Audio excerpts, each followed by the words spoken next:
Olá, querido amigo, querida amiga, tudo bem com você?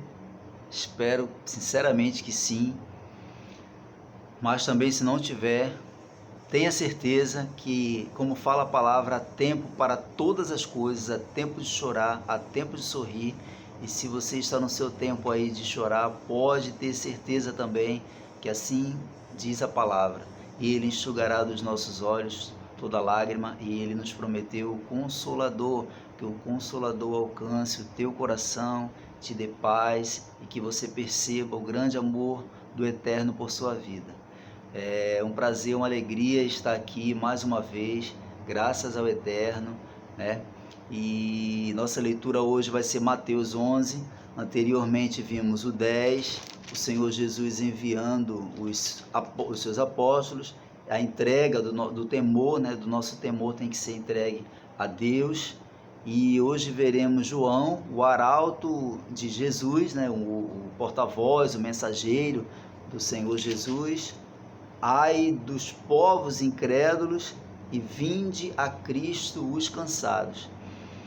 Se você, assim como eu, está cansado de tanta mentira, de tantas pessoas usarem essa palavra em benefício próprio e distorcerem aquilo que o Senhor Jesus falou, se você também está cansado, vamos ao Senhor, porque Ele falou para ir a Ele todos os que estavam cansados. Vamos começar, pessoal? Jesus, o arauto, perdão, por isso que eu preciso do meu óculos, tá vendo? João, o arauto de Jesus. Havendo, pois, terminado de instruir seus 12 discípulos, partiu Jesus dali para ensinar e pregar nas cidades da Galiléia. Assim que no cárcere ouviu João falar sobre o que Cristo estava realizando, enviou 2 dos seus discípulos para lhe perguntarem: És tu aquele que haveria de vir ou devemos aguardar outro? Claro que João Batista tinha intimidade suficiente com o Senhor Jesus para saber que ele era o Messias, né? O rei ungido, prometido, e eles eram parentes, só relembrando que já vimos anteriormente aí, né, em outros vídeos, João Batista, quando a mãe dele, Isabel, estava grávida de 6 meses, recebeu a visita da Maria, mãe do Senhor Jesus, e está registrado lá no livro de Lucas 1:44, é isso mesmo, 44, que Isabel falou que o menino estremeceu em alegria, né, quando ouviu a voz de Maria. E aí, ainda falando também sobre esse Lucas 1, mas agora não 44, 17, está registrado que Zacarias, né, pai de João Batista, marido de Isabel, recebeu a visita do anjo Gabriel, e o anjo Gabriel profetizou sobre ele, né, que eles teriam um filho e que esse filho iria preparar o caminho, né, para o Senhor, e ele viria então no poder e no espírito de Elias. É isso que está lá. O Zacarias não acreditou, né? Por isso ele ficou sem falar até o nascimento do João Batista. Mas por que eu falei isso? Porque é importante você gravar para a gente compreender algumas coisas aqui ainda dentro do 11. Então Gabriel falou que adiante do Senhor, João Batista, né, iria e teria o espírito e poder de Elias. Grave isso. E aí o Senhor Jesus responde: Ide e contai a João o que estás ouvindo e vendo. O que? Os cegos enxergam, os mancos caminham, os leprosos são purificados, os surdos ouvem, os mortos são ressuscitados, e as boas novas estão sendo pregadas aos pobres. É muito lindo isso. As boas novas estão sendo pregadas aos pobres, aos simples, né? Aos desprezados do mundo. 6. E abençoado é aquele que não se escandaliza por minha causa. 7. Enquanto saíam os discípulos de João, começou Jesus a falar às multidões a respeito de João. O que fostes ver no deserto? O Senhor Jesus pergunta. Um caniço agitado pelo vento? E então, O que fostes ver no deserto? Um homem vestido com roupas finas? De fato, os que usam roupas finas estão nos palácios reais. 9. Mas afinal, o que fostes ver? Um profeta? Sim, eu vos afirmo, e mais do que um profeta. 10. Este é aquele a respeito de quem está escrito: eis que eu enviarei o meu mensageiro à frente da tua face, o qual preparará o teu caminho diante de ti. Os que preparam o caminho do Senhor têm que saber que não terão vida fácil, né? Não terão vida fácil. Terão lutas, não só espirituais, que isso aí já é óbvio, mas terão também de ter uma vida simples. Lembra do anterior vídeo, né? Que o Senhor Jesus falou para os discípulos levarem só uma peça de roupa, uma bolsa, né? Um par de sandálias. Eles deveriam viver apenas com o suficiente, né? E a maior riqueza que eles deveriam ter era o cuidado do eterno pela vida deles, né? Então, simplicidade. 11. Com toda certeza vos afirmo, entre os nascidos de mulher não se levantou ninguém maior do que João, o Batista. Entretanto, o menor no reino dos céus é maior do que ele. Humildade. Não importa o quão grande você seja, sempre haverá alguém maior que você. Não importa quanto inteligente eu seja, sempre haverá alguém mais inteligente que eu. E assim a vida. E aí quando ele fala também aqui, entretanto, o menor no reino dos céus é maior do que ele, eu vejo que as coisas celestiais serão maiores e melhores sempre do que as terrenas. 12. Desde os dias de João Batista até agora, ou seja, a lei, né? João Batista, o último profeta que profetizou sobre a vinda do Messias, desde os dias de João Batista até agora, o reino dos céus é tomado à força e os que usam de violência se apoderam dele. Eu sempre li esse versículo com os olhos, né, com o binóculo dos outros, da forma que eu fui ensinado. Eu sempre li isso aqui como se fosse uma recomendação, né, um ensinamento. E aí, estudando melhor aqui essa semana, porque a gente nunca sabe tudo, eu vi que não é bem assim. Entenda,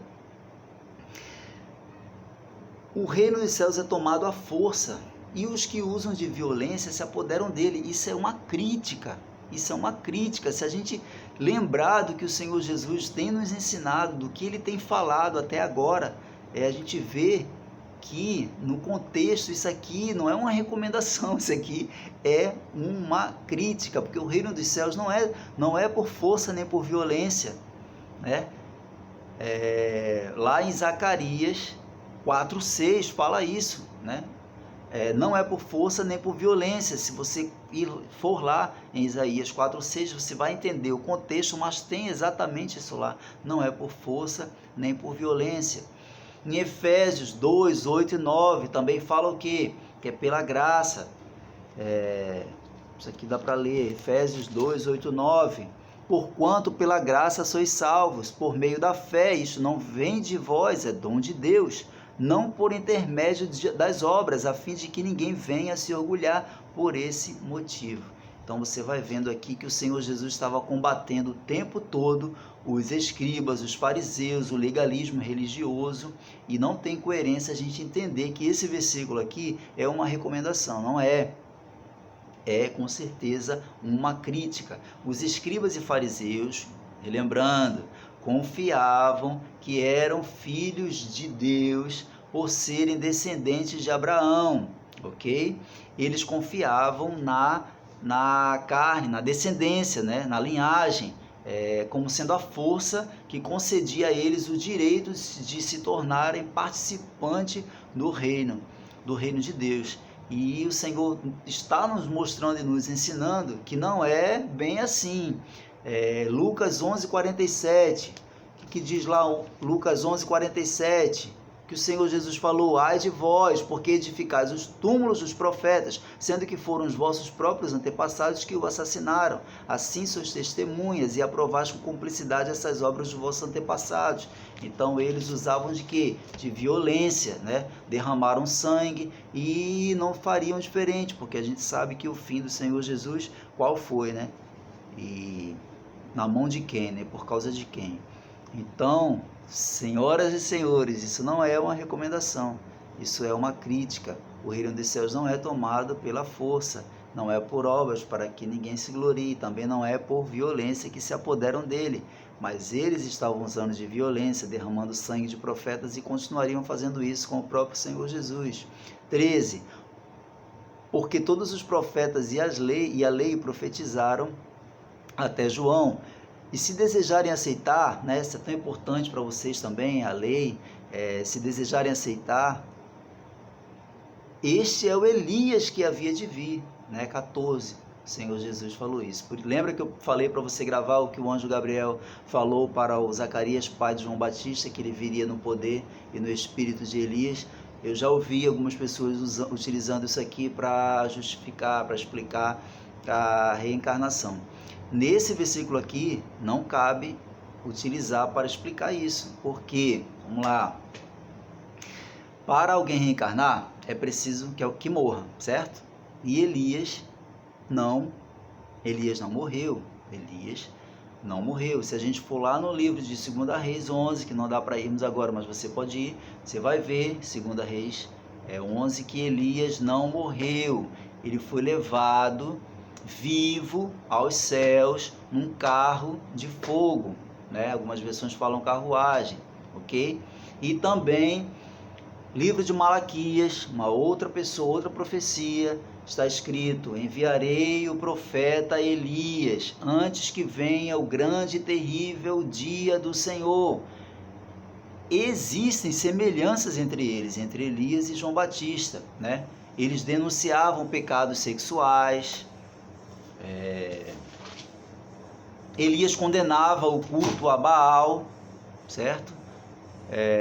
O deus da fertilidade, que envolvia sexo entre os adoradores nesse culto. João Batista condenou o adultério do rei Herodes e Herodias, né? Elias foi ameaçado de morte por Jezabel, mulher do rei Acabe, né? João Batista foi decapitado nas mãos da mulher do rei Herodes. Eles lutavam por reformas espirituais. Tá claro? Vamos continuar. 15. Aquele que tem ouvidos para ouvir, que ouça. Né? Ouvidos para ouvir, que ouça. Não só escute, mas ouça com o coração.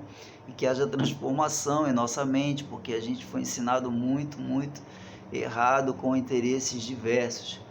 16. Mas a quem hei de comparar esta geração? Senhor Jesus falando, né? São como crianças que, sentadas nas praças do mercado, ficam gritando umas às outras.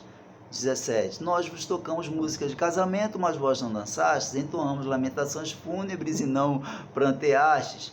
Crianças birrentas, né, que nunca se dão por satisfeitas, nada estava bom para eles. Os escribas e fariseus, nada estava bom para eles. Eles não conseguiam ver nada de bom naquilo que o Senhor Jesus fazia, nada agradava, né? 18, aí o Senhor Jesus continua: assim veio João, que jejua e não bebe vinho, e dizem: este tem demônio. Então chega o Filho do Homem, né? Ele comendo e bebendo, e dizem: eis aí um glutão e bebedor de vinho, amigo de publicanos e pecadores. Todavia, a sabedoria é comprovada pelas obras. Que obras são? Seus frutos. Não adianta saber, não adianta ser um doutor da lei, não adianta, é preciso dar bons frutos, frutos bons.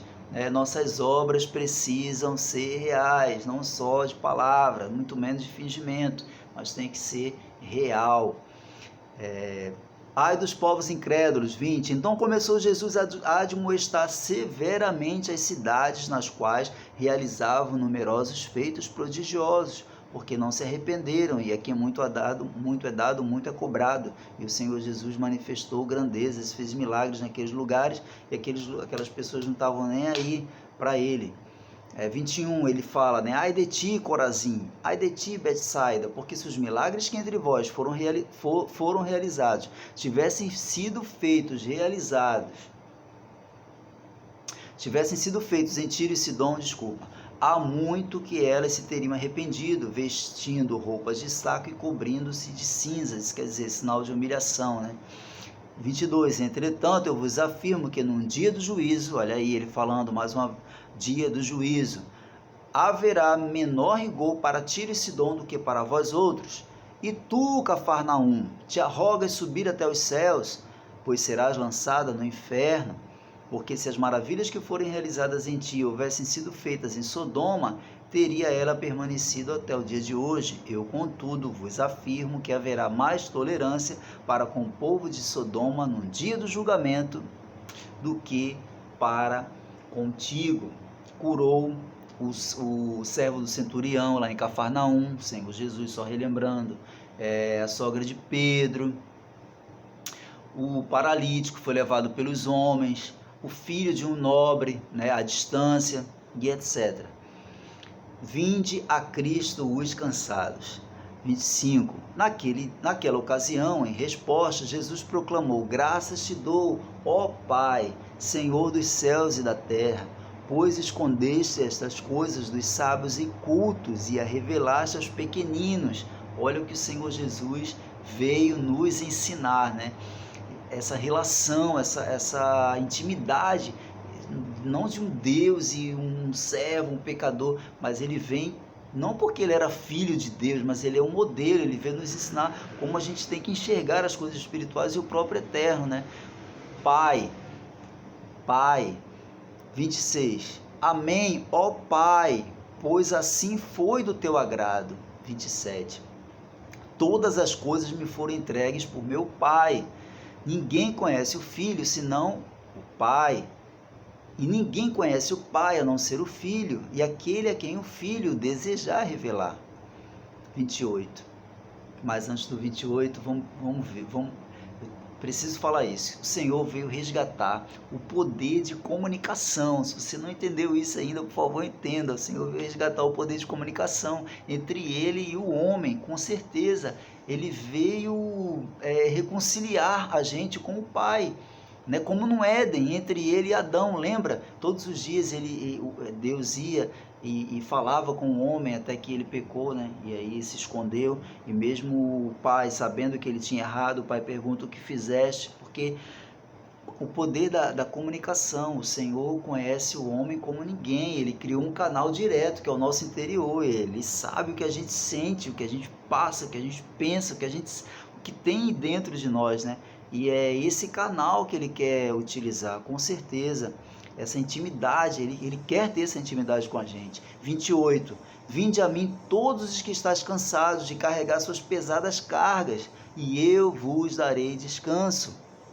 29, tomai vosso lugar em minha carga e aprendei de mim, porque sou amável e humilde de coração, e assim achareis descanso para as vossas almas. 30 e último daqui do 11, pois o meu jugo é bom e minha carga é leve.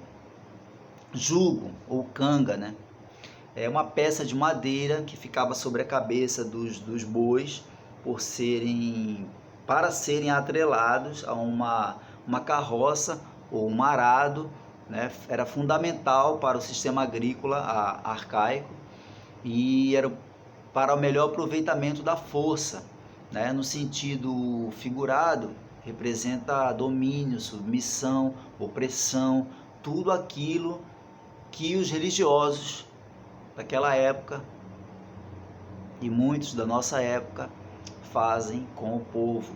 Colocam fardos pesados, julgos pesados, você tem que fazer isso, tem que fazer aquilo, você fica naquela paranoia e você esquece, porque não foi ensinado, né, que o Eterno ele quer ter esse relacionamento pai e filho.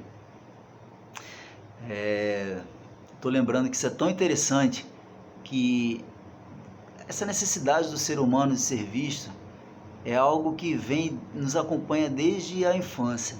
É, graças a Deus, eu fui criado, né? A minha mãe foi minha avó até os 11 anos. Aí ela partiu para a eternidade quando eu tinha 11 anos.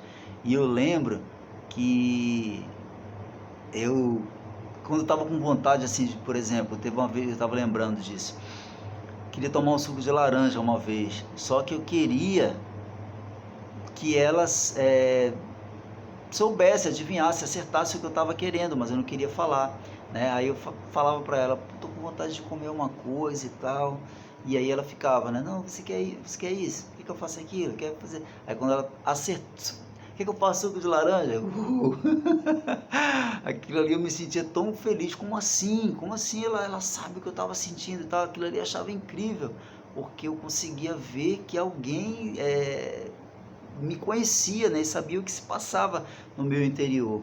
E é tremendo isso, é maravilhoso entender que o Senhor criou esse canal, mas que não nos ensinam, não nos falam sobre isso. Eu sei que tem muita gente que já sabe disso, mas o quanto é interessante, o quanto é importante. E aí eu faço um desafio a você, um desafio, né, espiritual, durante 3 dias, por favor, faça isso durante 3 dias, se você já não faz, né? Mas procure fazer. O que é? Falar mentalmente com o Senhor, fazer suas orações mental, né? Não abrir a boca, não falar. Você pode até fazer, se for muito importante para você, e quem sou eu para, né? Por favor, você pode continuar, se estiver orando, rezando em palavras e tal, louvando, dobrando seu joelho, como você normalmente faz. Mas eu queria que você fizesse, se você não faz, que você fizesse essa tentativa, essa experiência de falar mentalmente com o Senhor, e você vai ver o que vai acontecer, como que vão acontecer as coisas, e como você vai perceber as coisas, e o amor que você vai sentir, porque com certeza o Senhor se revelará, porque está na palavra dele. Ele falou: buscar-me-eis e me encontrareis, quando me buscar de todo o vosso coração, serei achado de vós, diz o Senhor. Ele falou isso, e essa nova aliança vem nos trazer isso, né? Olhar para dentro, para o interior, né? Muito além do exterior e das obras, as motivações e a promessa dele, né? Nova aliança interior. Então faça, por favor, na sua mente, você vai sentir o amor, com certeza você vai sentir o amor do Eterno em sua vida. Ele vai se revelar muito a você, com certeza claro que ele não precisa disso para se revelar, ele é soberano, mas a gente precisa se sentir amado, sentir que a gente visto por esse Deus, que além de Deus é um Pai maravilhoso. E é assim que o Senhor Jesus nos ensina desde o começo: Pai, meu Pai, o seu Pai, o Pai de amor, o Pai eterno, o Pai altíssimo, que te ama, que te conhece melhor que ninguém, que sabe o que você sente, o que você pensa. Mas a gente, pelo pecado, pela ignorância, ou muitas vezes pela religiosidade, da forma que somos ensinados, a gente não percebe que o Evangelho é muito mais simples do que a gente imagina, é muito mais simples do que a gente imagina. E não é fácil, mas é simples. Então se concentra e fala com o Senhor na sua mente, com essa voz aí mesmo que está falando com você. Eu pergunto para você, conta de 1 até 3, é você, na sua mente. É essa voz aí que o Senhor quer ouvir, com certeza. Faça essa experiência. Fala: Pai, a tua palavra diz que o Senhor sonda a mente e os corações, eu venho te agradecer e tal. Experimenta fazer isso para você ver como é derramado o amor do Eterno sobre as nossas vidas. Uma experiência bem, bem bacana. Eu sei que muita gente já ora mentalmente, já faz isso, mas se você não faz, adquira esse hábito. Faça isso nesses 3 dias e aí depois você, por favor, me diz o que você achou, o que aconteceu. Para encerrar, queridos amigos, eu quero ler com vocês Jeremias 31, isso eu acho aqui rapidinho, Jeremias 31, para encerrar.